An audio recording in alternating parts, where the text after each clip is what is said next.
know. Oh, God, I dream of that as well. I dream of you having something to celebrate. Wouldn't that be marvellous? Champagne is a nice drink, and it actually is quite low alcohol. Wine is very...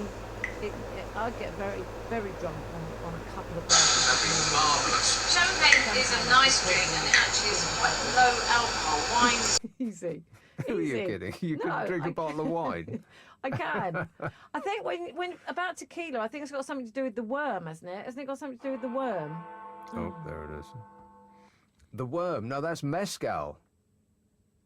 Yeah, that's tequila, innit? No, well, I think it's different. I don't know what the difference is, but tequila is the one without the worm in the bottom. I don't want a worm in my drink. Why would you want a worm in your drink? I don't know, horrible. but people drink it and eat it, and then they eat it afterwards, yeah. Little worm, which brings us all the way back to this. We didn't help, did we? No, Never mind. We tried. Yeah, better luck next time, eh? Yeah. Now, if you want us to discuss, solve, or ridicule your problem, then please contact us at nickandcarol@global.com. That's NICKANDCAROL @global.com. Yeah. And until next time, can I remind you not to pay attention to anything that we've said? Ever. Ever.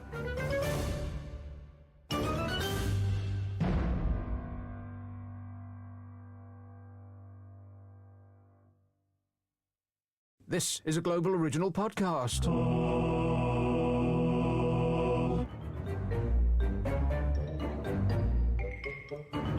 Welcome to another exciting and helpful episode of What Is Your Problem with Nick and Carol?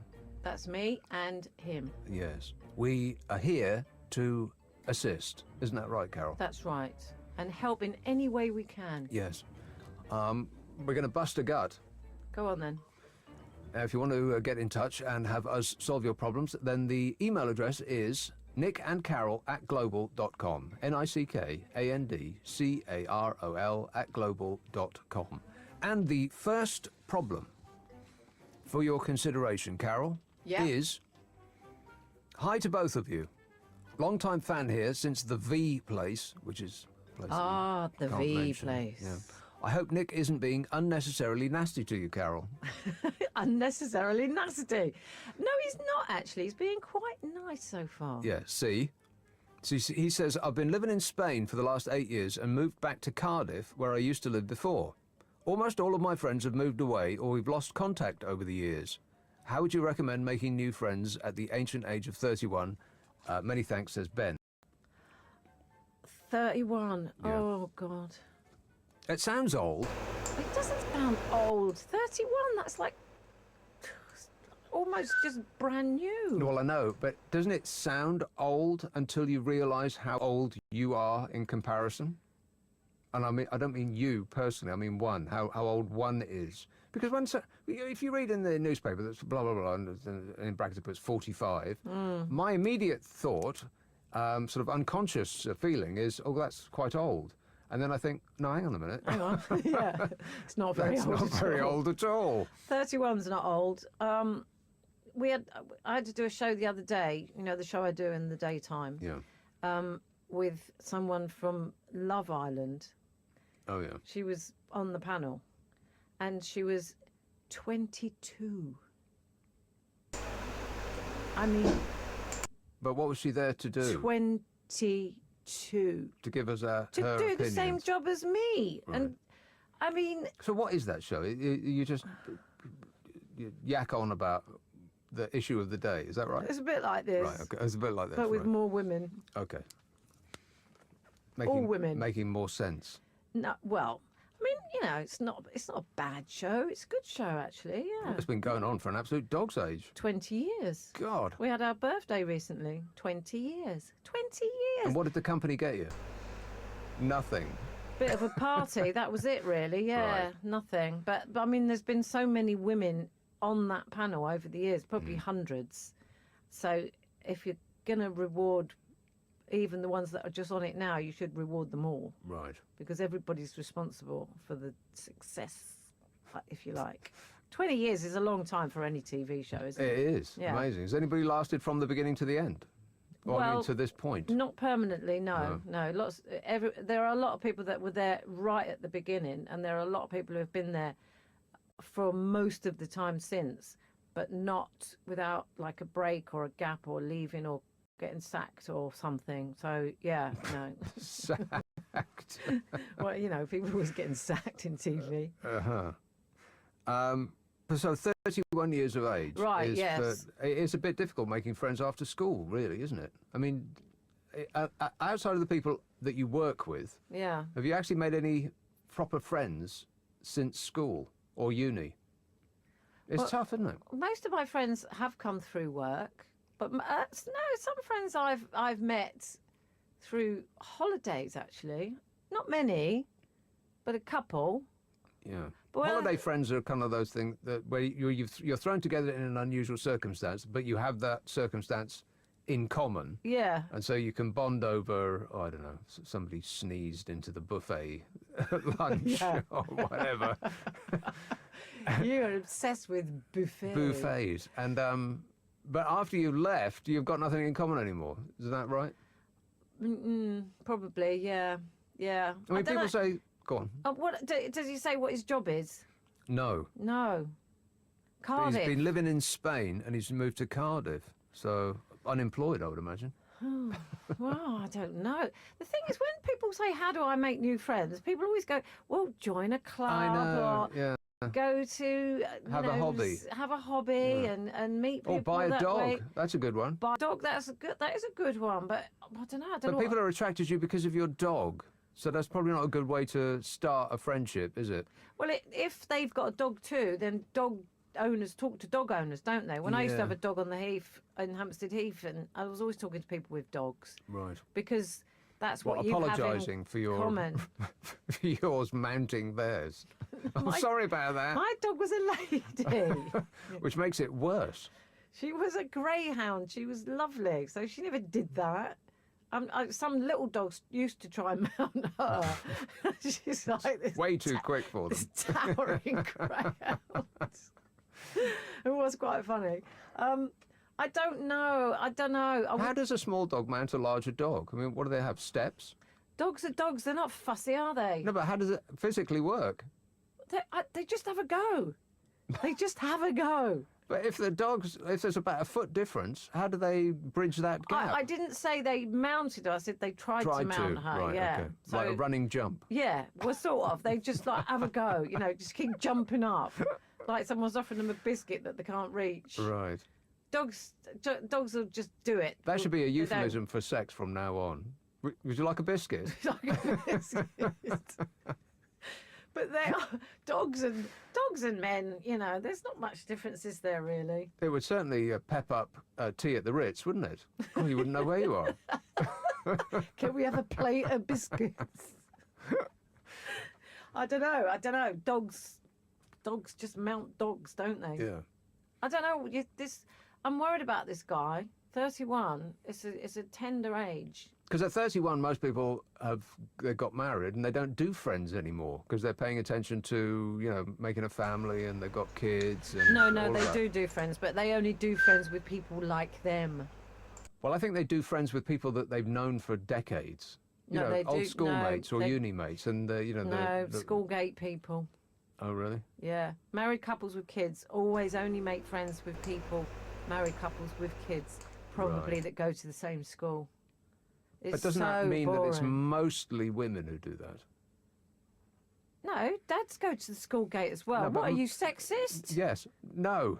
Mostly women take the kids to school. I'm not saying it's exclusive. I don't know if that's true anymore, actually. Well, I think it probably is. Well, I don't think it is. I think the majority. If you had to bet a fiver, over 50% of the people that take their kids to school in the morning, being male or female, you would have no clue which way to put your money. I would say it was 50-50, actually, because I live near lots of schools. Mm-hmm. And I see them. They clutter up the roads like, oh, it does my nut in. Yeah, with cars the size of tanks. Massive cars, and they're not electric. And they're so big they can't see the end of them. Yeah. So they don't know how to park. And then they get in it, and then they drive literally 20 yards down the road and then park in a massive drive after blocking up the road. Walk up the bloody road. Exactly. Don't get me started. So, the friends thing. Yeah. I don't know. When I was 31, I was always working. I was in a job. Actually, no, I wasn't. You've never had a job? I did have a job. Doing what? I've had loads of jobs. I've had more jobs than you, that's for sure. I bet you haven't. I bet I have. I'll write a list and I'll tell you how many jobs I've had. Millions of jobs. Proper jobs. Before I did this, I had proper jobs. What, you've got a skill? No, not exactly, but, you know, I can type. Oh, that's a useless, outdated skill now. People Well, I don't need was a that anymore. secretary. Were you? No, it's not a useless, outdated skill. Yeah, You still pretty need much. to type. No, it's not. For the next 5 seconds, you might need to type, and then artificial intelligence will completely take over, and the typewriter will be, or the keyboard will be removed from people's lives forever. And people in the future, in 10 years, they'll look back and say, God, look at that big plastic thing with all those buttons on that people had to clack about with. Replace with what? Speaking. You'll speak it. It will know what you're saying immediately and write it out for you. No, I'm not having Absolutely. that. No, I'm so glad I won't be here when that happens. Where are you going? Well, I'll be dead, won't I? In 10 years? Well, you never know. I mean, you just said I'm really old. I don't know. I don't want to do that. I don't want to have the microphone exposed on my computer. I'm not having it. I'm not having people listening into my conversations and reporting me to the authorities. What? That's what they do. They report you to the authorities for Yeah. doing what? What you?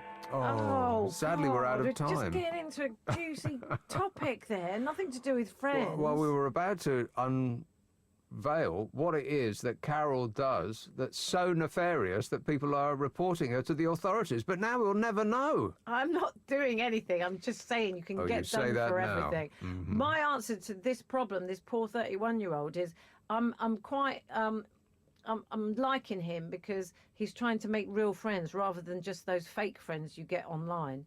Like you can go on Yeah, Facebook and you can have they aren't- 8,000 yeah, friends and you yes. don't know any of them. They're not your friends. So they're no. not friends. Proper but friends. to make proper friends, just go down the pub and have a few pints and stand at The friends and will be drunks. talk about football, and then you'll make loads of friends. It's simple. Get a dog.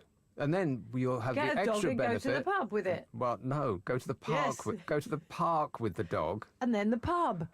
Yeah, okay. It's a win-win. All right. Dog park pub. There you go, Paul. Problem solved. And when we come back, we're going to be equally helpful to some other lucky contestant. We're back. Now, I've got one from Peter in Belfast. Oh, okay. This isn't so much of a problem, more just a whine.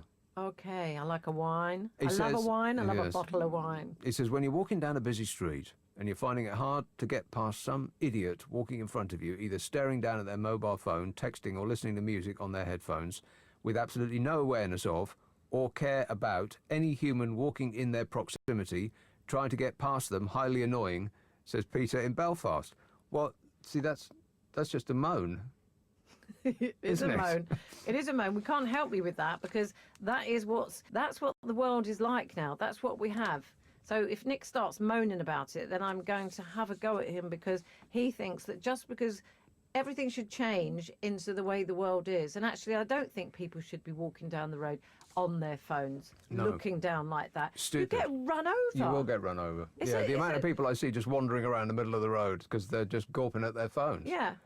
As though the whole of life is a video game, and if you get run over, you can just press restart. Bumping into lampposts, tripping over dog poop.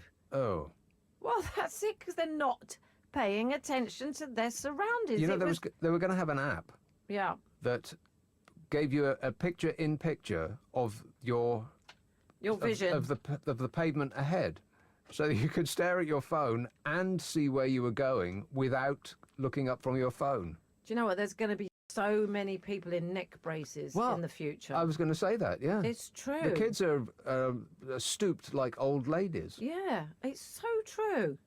But there is no awareness. It's like, it's almost robotic the way people walk around and are so addicted to what is on their smartphone.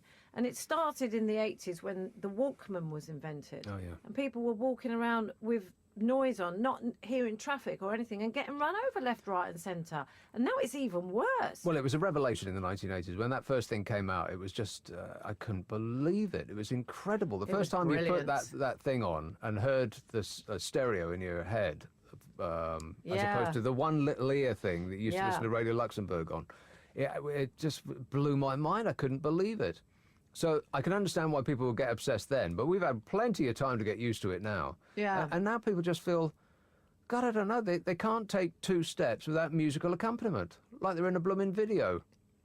I do understand why people have that on the tube, and I would like to get a pair of noise phones for the tube, because the noise of the tube... Well, that is just a nightmare. When it starts screeching through the tunnels, it's honestly, I watched a thing on it on the One Show once about it, and it was they were measuring the decibels, and it was genuinely harmful. Yeah, and I sit there and I take it because I don't want to be the only person in a carriage who puts my fingers in my ears.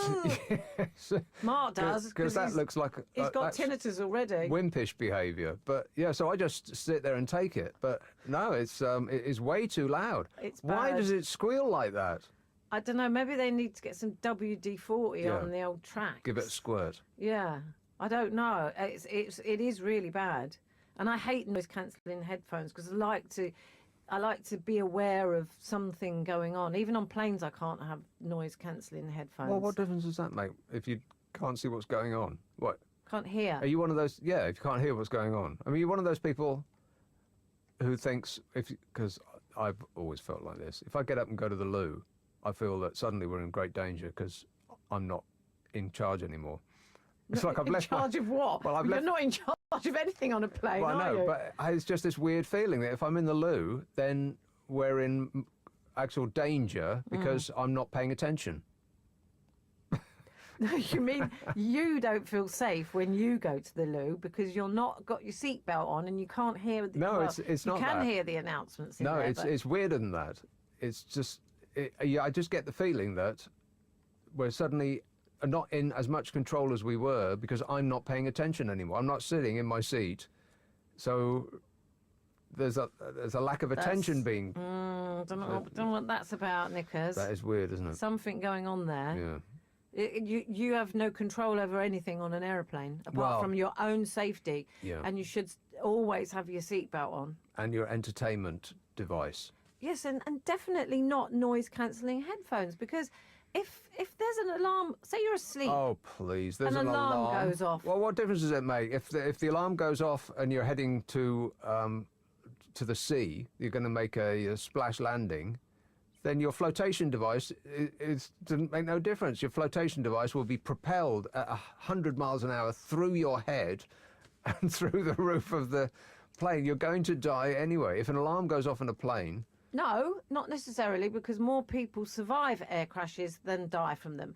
Fact. Fact. Look it up. Wow. That's true. And so you don't want to be off your head on a plane, and you don't want to be not hearing announcements. You want to be kind of aware. Rubbish. But then again, if somebody's snoring behind you and it's just infuriating, then I don't even put earplugs in on a plane. I can't bear it. I can't bear not knowing what's going on around me. Now, when you say that a crash, more people survive a crash, does that include when the plane hasn't even left the ground yet? Because planes can crash before they... I can believe that you could survive a crash before it's taken off, like if it bumps into the luggage cart or whatever. I know, but I think actually statistically there have been more crashes from the air than actually on the ground. A lot more. You're just making all this up. No, I'm not. I watch Air Crash Investigation religiously. I've watched it 1,000,000 times, and I know. Well, I know because it makes me feel safer. Looking at planes crash makes you feel safer. Yeah, it does. Yeah, because you wouldn't believe how clever the pilots are and how with the scrapes they can get you out of, and how when you crash, how many people do miraculously survive. The only way no one's going to survive if it goes nose down into the sea or into a mountain. But normally a pilot will steer it to somewhere they can glide for a hell of a long time, and then it can steer it to a piece of flat land and do a crash landing. And a crash landing, yeah, some people probably would get killed, but a lot of people would survive as long as it didn't catch fire and kill everyone that way. Seriously, you want to watch it? Makes you feel better about flying. That's the opposite of true. It makes worse about flying. Are you scared about flying then? Are you scared of flying? I don't enjoy it. There's nothing enjoyable in it. That no part of flying is enjoyable. Oh, what do you mean? Which bit of flying? Which bit of flying is enjoyable?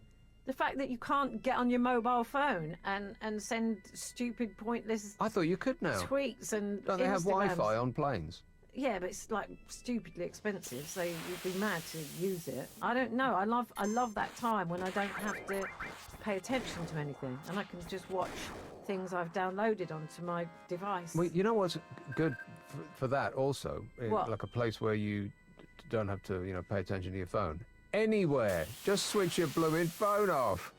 You don't have to be 50,000 feet in the sky. You admitted to me that you were addicted to your smartphone as well.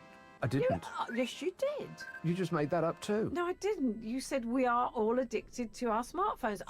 I presumed that meant you as well. No. Well, I don't believe Although I stupidly bought this phone that I'm pointing at now. I know it doesn't work on a podcast, but I'm pointing at my phone now. I bought this from Hong Kong because it was half price.